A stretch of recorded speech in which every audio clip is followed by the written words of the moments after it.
So from a legal standpoint, which is, I believe, what your listeners are interested in, is, military has nothing to worry about when it comes to civil liability. Law enforcement has everything to worry about when it comes to the civil liability. And under those circumstances, they're never going to let a device like a robot or other mechanical device operate independently without human control. What you had in Dallas was really an explosive removal robot being used for a different kind of purpose. And I would think also that even the use of explosives by police, in that case, is pretty novel and poses significant kinds of risks. So it was a really kind of exceptional in a number of different ways. But I think going forward, if we're going to see the widespread adoption of these kinds of robotic technologies by police that are doing other sorts of activities, there would need to be some kind of standardization, I would think, and you'd want to try to do that at a federal level.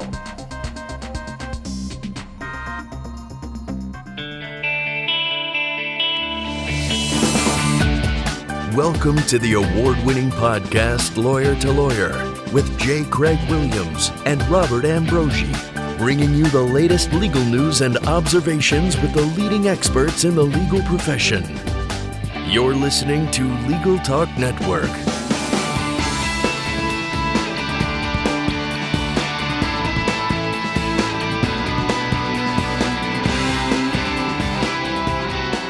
Hello and welcome to Lawyer on the Legal Talk Network. This is Bob Ambrogi coming to you from Boston, Massachusetts, where I write a blog called Law Sites and also co-host another Legal Talk Network podcast called Law Technology Now with Monica Bay. And this is Craig Williams coming to you from scorchingly hot, sunny Southern California. I write a legal blog called May It Please the Court. And for once, Craig, I get to say it's scorchingly hot and sunny here in Boston as well, so it's not just Southern California. Before we introduce today's topic, I would like to thank our sponsor, Clio. Clio is the world's leading cloud-based legal practice management software. Thousands of lawyers and legal professionals trust Clio to help grow and simplify their practices. Learn more at Clio.com. That's CLIO.com. Well, in July, a sniper, later identified as Micah Xavier Johnson, opened fire at a march against police shootings in downtown Dallas, Texas, killing 5 police officers and wounding many others. After a 45-minute gun battle and hours of negotiation with the sniper, who was holed up in a parking garage, Dallas Police Chief David Brown gave an order to his SWAT team to come up with a plan to end the mayhem before more police officers were killed. And Bob, this led to the use of a robot, the Remotec Androx Mark 5A1, manufactured by Northrup Grumman, and with a pound of C4 explosive later sent in and eventually killing the sniper. No real word on how the robot's doing. So today on Lawyer to Lawyer, we're going to take a look at the recent tragedy in Dallas, Texas, the use of robots by law enforcement, the criticism of them, and ethics and policy regulations when it comes to the use of robots. And to help us talk about this today, we have 2 guests joining us. Let me introduce our first guest. He is Edward Obayashi, Deputy Sheriff and Special Counsel for the Plumas County Sheriff's Office, also a licensed attorney in the state of California. Ed's law office specializes in providing law enforcement legal services to California law enforcement agencies, and he also serves as a legal advisor and legal consultant for numerous law enforcement agencies in California. His duties as a deputy sheriff include patrol, investigations, administration, training, and providing legal advice to department management and personnel. He is also an official U.S. government and international use of force expert. So we're very happy to welcome to Lawyer today, Edward Obayashi. Thanks for joining us. Thank you, Bob. Thank you, Craig. And Bob, our next guest is Dr. Peter Asaro. He is a philosopher of science, technology, and media.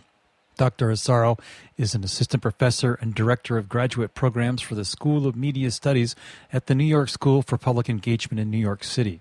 He's the co-founder of the International Committee for Robot Arms Control and has written on lethal robotics from the perspective of war theory and human rights. Dr. Asaro's research examines agency and autonomy, liability, punishment, and privacy and surveillance as it applies to consumer robots, industrial automation, smart buildings, and autonomous vehicles. Welcome to the show, Dr. Peter Asaro. It's a pleasure to be here. Just going to turn to you, Dr. Asaro, first, Peter, to find out, just give us a little bit of an overview and a background of how robots are used and how they come into killing people. Well, I think, it's important to draw the distinction between policing systems and military systems. A lot of what we're doing with the International Committee for Robot Arms Control is working with an international campaign to stop killer robots at the UN, really trying to develop an international treaty that would prohibit fully autonomous weapon systems. And those would be weapon systems that would automatically select targets and engage them with lethal force independently of meaningful human control. We've seen the development of a lot of robotic systems in the military, including remote-operated drones, but you still have humans that are controlling those systems and, crucially, making the targeting decisions for those systems. What we're really trying to prohibit is the extension of that sort of technological evolution into systems that would use software, sensors, cameras to make those kinds of decisions. What we've also seen is a lot of militarization of police and a lot of transfer of these kinds of military technologies into police forces. So within the United States, it's been mostly bomb disposal robots and some small drones for surveillance purposes. But we've seen certain companies, there's a South African company that's developed a small drone that's armed with tear gas. There's been some attempts to put tasers and other kinds of weapon systems onto these drones or small robots.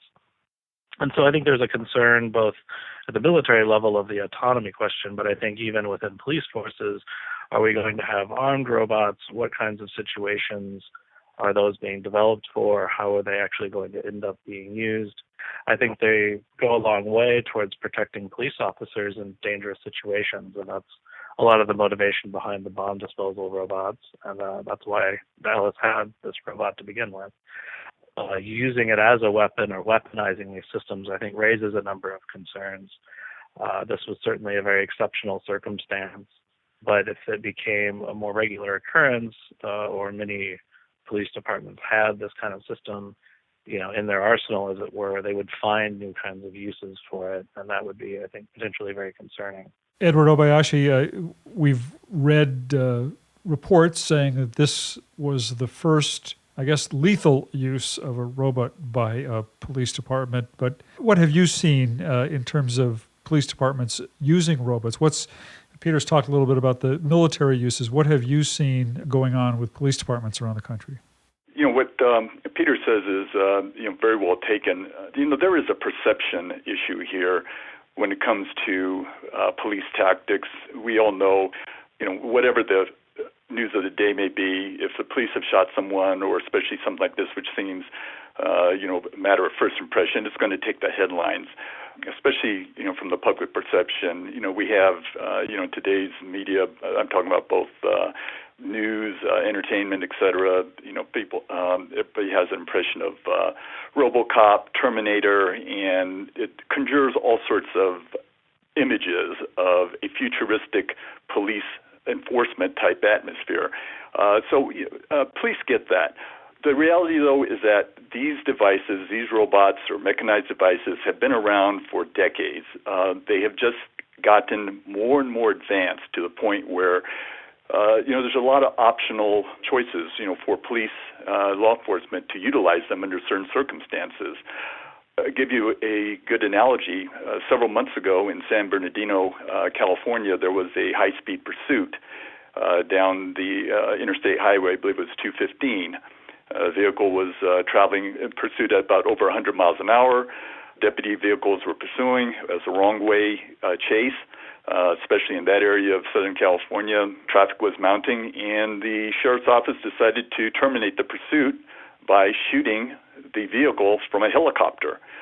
There was a lot of coverage about that ethical debate about terminating a pursuit using deadly force on a vehicle that had been previously unheard of. However, again, a helicopter is another technological tool. It is advanced. It's a weapons platform when it needs to be.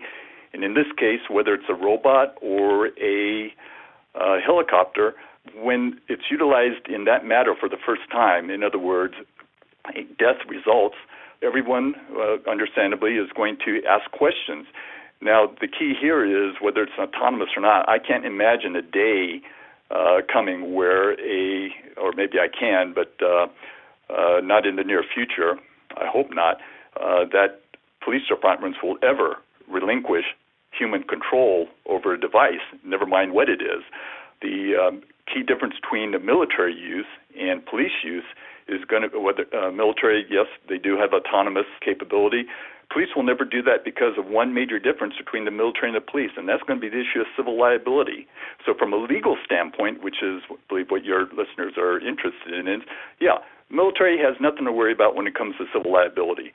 Law enforcement has everything to worry about when it comes to the civil liability. And under those circumstances, they're never going to let a device like a robot or other mechanical device operate independently without human control. What are the ethics, Dr. Asaro, in these issues? How do we decide whether a robot can kill a life or whether it's a human that kills a life? And is there an issue with respect to the differing detachments that you have? Is it a Paul's graph type of a situation where if you're so far away of it, there's no liability, but if you're right on top of it, there is? Yeah, I think there's a lot of interesting questions here. I think, the basic legal and ethical question in some sense is unchanged regardless of the tool or weapon or system. In a sense, you have to justify the use of lethal force from the start. And I think a lot of questions come up about, even in the example just given, about a high-speed pursuit, whether it's really necessary to kill this person or, let them go. And if they pose an imminent, immediate threat to another individual, then that's a justification ethically and legally for using lethal force. If you simply suspect or have a sense that there's some probability they could, kill somebody in the future or cause significant bodily harm, then you don't have quite, or you might not have that full legal standard for the use of lethal force. And that's something that's a sort of interesting. Most of the state laws and federal requirements for use of lethal force by police don't actually match the international United Nations standards for the use of force in this regard. Primarily, they permit police to shoot fleeing suspects in many states, which would be prohibited in the UN guidelines. So part of that is whether, the U.S. standards that we're following are up to international standards. But I think if you have a situation where it is in fact justified, the use of a kind of robotic technology, especially a remote technology where you have a human who's making the decision still about the use of lethal force, which I think is a moral requirement that you actually have a human being who makes the legal and ethical judgment, which is why an autonomous lethal system should be prohibited because they're not really capable of making that legal judgment. But if you have the human making that legal judgment and now they're just remote, so they have this remote control robot or they're using a drone of some sort. I think what you also have is that's different than the case where the police officer would be face to face with the suspect, is that police officer is not in danger for their own life. So self-defense is not a legitimate sort of argument for the use of lethal force in that case because the robot is there and they're the one that might be damaged, and that's a sort of property damage. It's not a life-threatening situation. Now, if the person is threatening others, third parties in the vicinity, or to do some, egregious crime and setting off bombs or something like that, then I think you have a different situation, and the remoteness, again, doesn't matter because the threat doesn't depend on the presence of the police officer themselves. So it's a sort of complicated transformation of the situation by introducing these kinds of technologies. So on the one hand, it's easy to sort of simplify it and say, well, there's no difference. It's just another way to kill people. But it does, in fact, change the way you make these judgments about whether the use of force is really necessary. Is there also a concern that if you're making it easier to kill people, and if you're making it possible to kill people in a situation where your own safety doesn't have to be threatened, that it will be used more frequently? I think that's a definite concern, and it's also the kind of the mission creep, which we've seen already, I think, with SWAT teams. And the SWAT team actually was evolved as a concept to respond to the sniper in the University of Texas in the 1960s. And when you have that kind of sniper situation, it's really good to have a trained SWAT team. But we also see SWAT teams being used to serve regular warrants, break up poker games, bust people for growing marijuana in their closet, and things like that. And so that kind of mission creep or use of that style of technique or technology in different ways is concerning. Edward, what do you think? Is there a difference here between killing somebody with a robot and police use of a gun to kill somebody?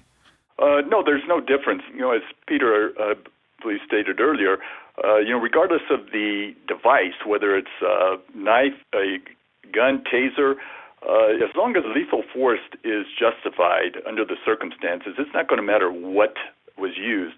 The officers have lost their guns during fights and have had to resort to secondary weapons, even sharp-edged weapons, a backup knife, whatever it may be. Not to be flip about it, but let's say tomorrow suddenly a ray gun, a Star Trek type phaser was available.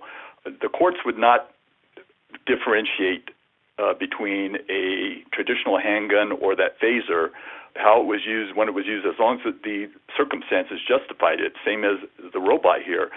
As I mentioned earlier, it's the perception of the newness of this, the fact that this was the very first time, apparently, that a robot has been used to, kill a suspect under the circumstances. But that touches upon a point you asked earlier. Police departments across the nation are not going to reveal what kind of weaponry they have, what kind of tactics they're going to utilize for obvious security reasons. And I think this is one of those situations where it took many by surprise, but the fact that it was just so new in its application, and again, it creates that perception of where are we headed. And believe me, law enforcement managers get that. They do get that, but they can't sacrifice public security, departmental security, operational security, for that purpose. It's always a balancing act. How does artificial intelligence play into this? Are we going to see artificial intelligence develop as a defense when it takes over and kills a person? Well, I don't think the kind of systems we're looking at today are what we'd think of as a human-like intelligence or artificial intelligence in that sense.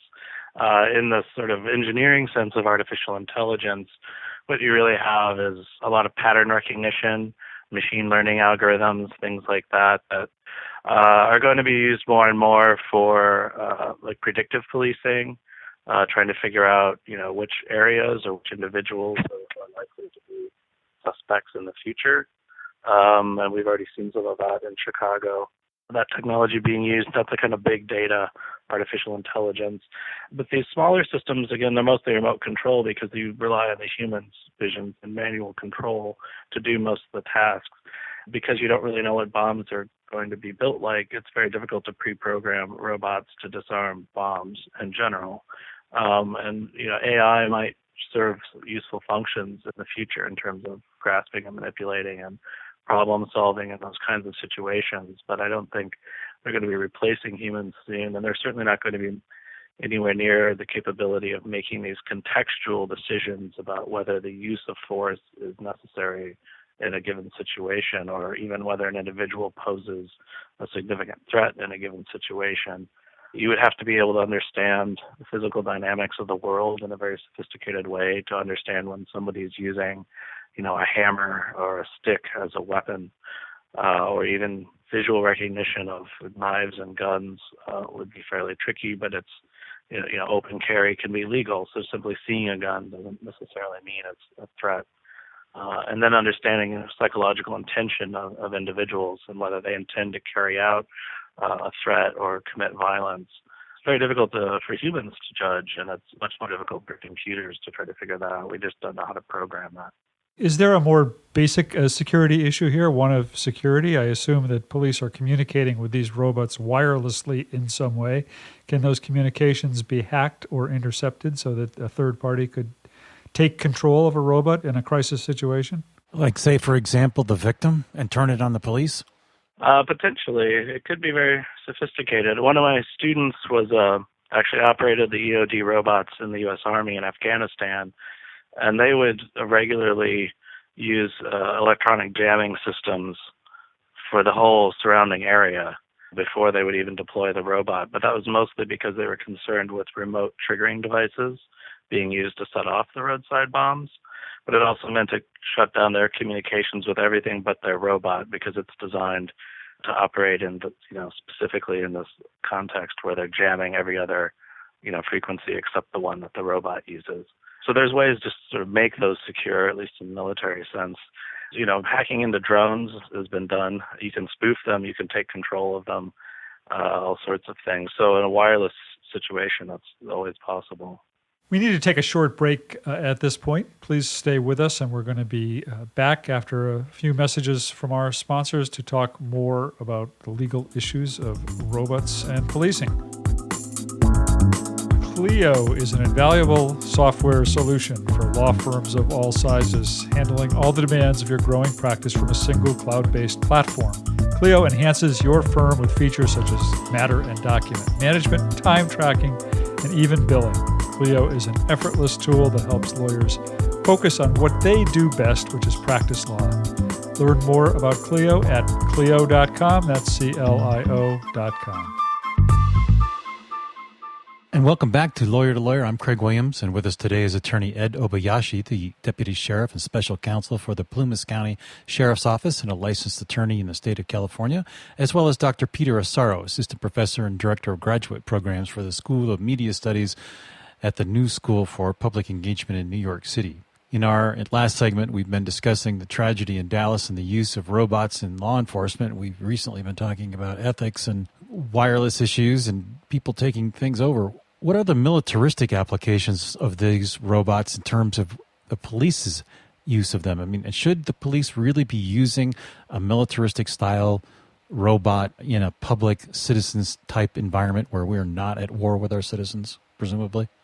As you may recall, I'm sure our listeners can all remember the Ferguson impetus regarding the notoriety, if you will, of this issue regarding surplus military equipment being made available to civilian agencies, sheriff's offices, police agencies, and other law enforcement type agencies.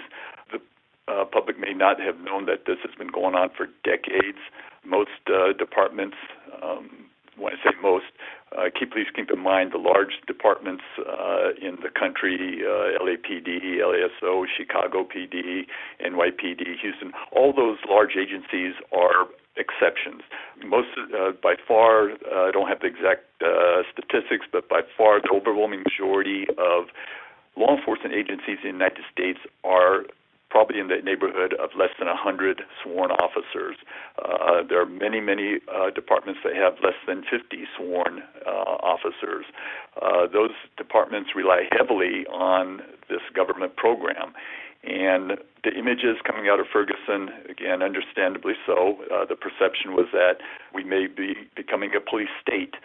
In speaking to managers, police departments, they're very much aware of that perception.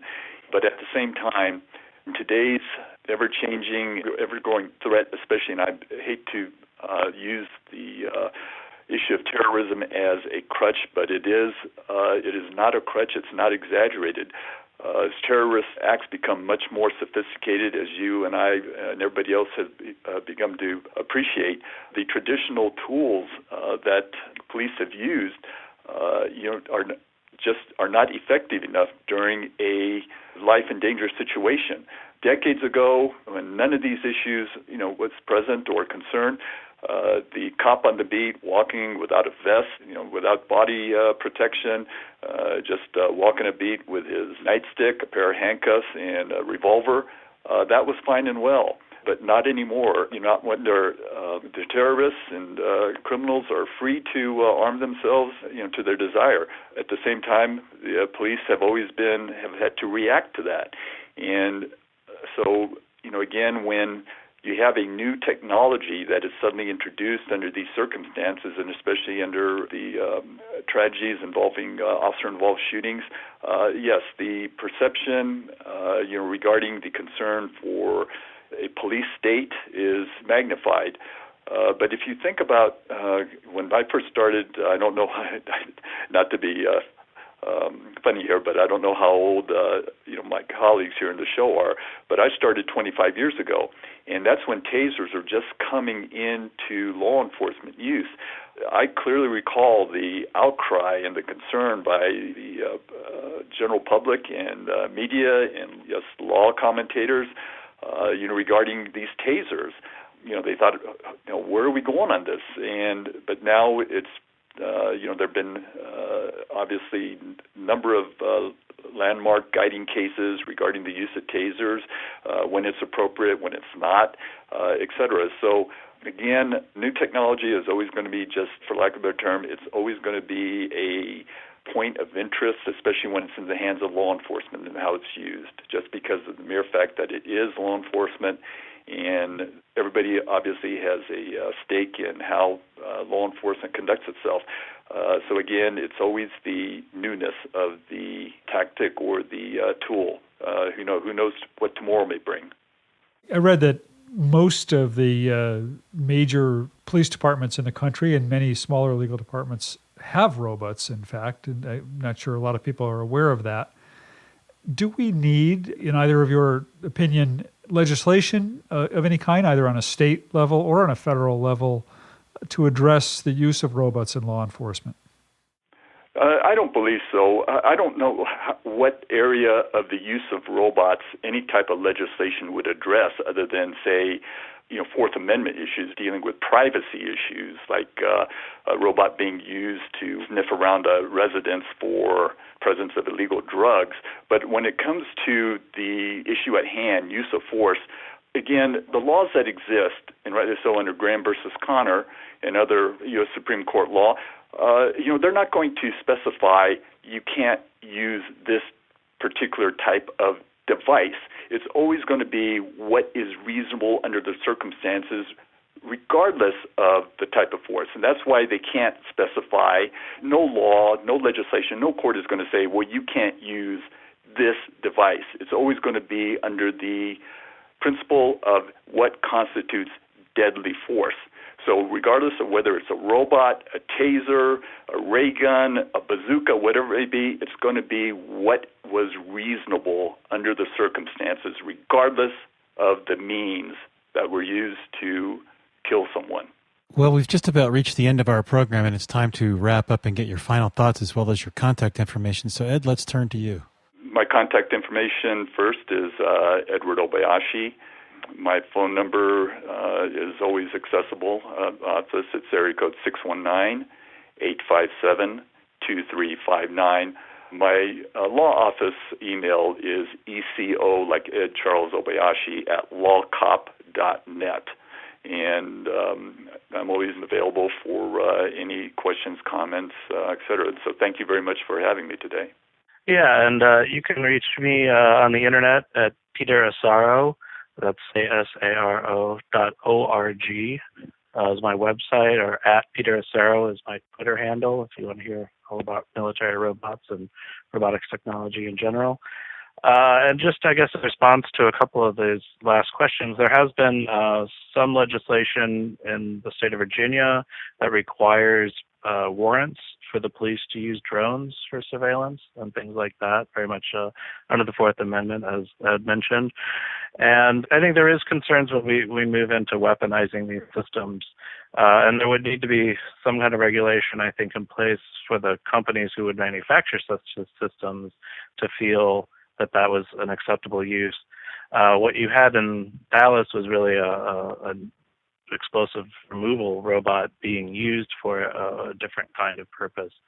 And I would think also that even the use of explosives by police in that case was pretty novel and poses significant kinds of risks in terms of the structural integrity of the building and the capacity for hurting other individuals in the area.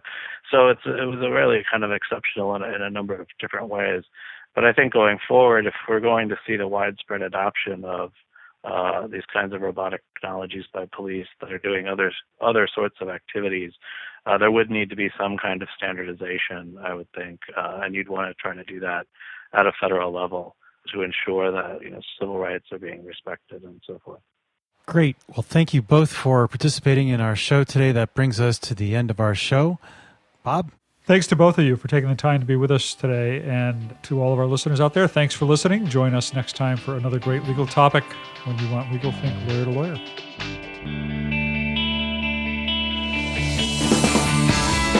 Thanks for listening to Lawyer, produced by the broadcast professionals at Legal Talk Network. Join J. Craig Williams and Robert Ambrogi for their next podcast covering the latest legal topic. Subscribe to the RSS feed on LegalTalkNetwork.com or in iTunes. The views expressed by the participants of this program are their own and do not represent the views of, nor are they endorsed by, Legal Talk Network, its officers, directors, employees, agents, representatives, shareholders, and subsidiaries. None of the content should be considered legal advice. As always, consult a lawyer.